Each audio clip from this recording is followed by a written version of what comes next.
Evening বন্ধুরা, তোমরা সবাই কেমন আছো? আশা করি তোমরা সবাই ভালো আছো। আর welcome to a brand new blog. আজকে সন্ধ্যাবেলা থেকে ব্লগটা স্টার্ট করছি। এখন রেডি হয়ে গেছি, এখন যাচ্ছি ক্যারেটে ক্লাসে। এখানে আমার মোটামুটি জল ঠল নেওয়া রেডি হয়ে গেছে। জল কোথায় নিলি?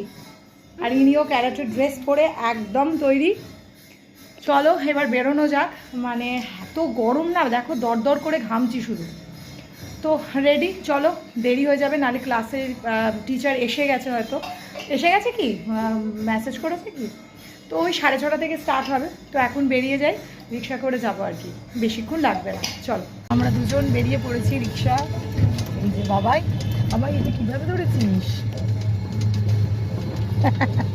বাবাই বড় হয়ে গেছে, তাই না?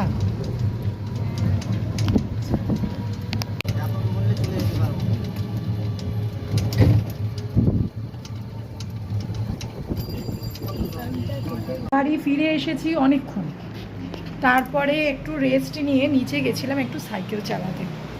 অনেক দিন প্র্যাকটিস হয় না, তাই ভাবলাম সাইকেলটা শিখেছি অনেক দিন আগে, তখন ছেলে হওয়ার পর কিন্তু সেটাকে মানে ঠিকমতো আর কি প্র্যাকটিস করা হয়নি, কারণ তারপরেই ওর বাবা অসুস্থ হয়ে গেল। তো তারপরে চেন্নাই চলে যাওয়া, তারপর ওর বাবাকে নিয়ে টানা পড়েন, মানে অনেক কিছুই গেছে। তো ওটা আর মানে সেটাকে নিয়ে আর নাড়াচাড়া করা বা প্র্যাকটিস করা কিছুই হয়নি। তো এখন আবার জিনিসটাকে প্র্যাকটিস করছি। তো ভাবলাম যে একটু চালিয়ে আসি। তো চালিয়ে এই ওপরে উঠলাম। মোটামুটি আজকে এই যে ডিম নিয়ে এলাম, ডিম শেষ হয়ে গেছিলো, আর একটা ফ্রেশ ক্রিম নিলাম এই যে। তো এখন যেটা করছি সেটা হচ্ছে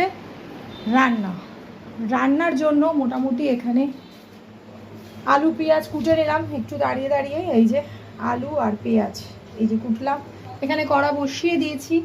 এবার ভাবছি কিছু একটা জুগারে রেসিপি করতে হবে, কারণ আর এখানে অল্প একটু পনির আছে, এই যে একটু পনির আছে। তো এটা দিয়ে কিছু একটা বানিয়ে নেবো।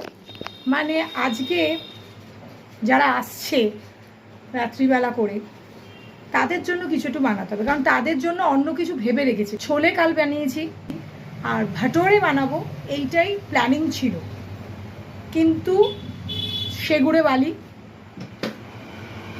মানে যারা আসছে তারা আজকে ভেজ খাবে, ননভেজ খাবে না, কারণ তাদের পাড়ায় আজকে রক্ষাকালী পুজো।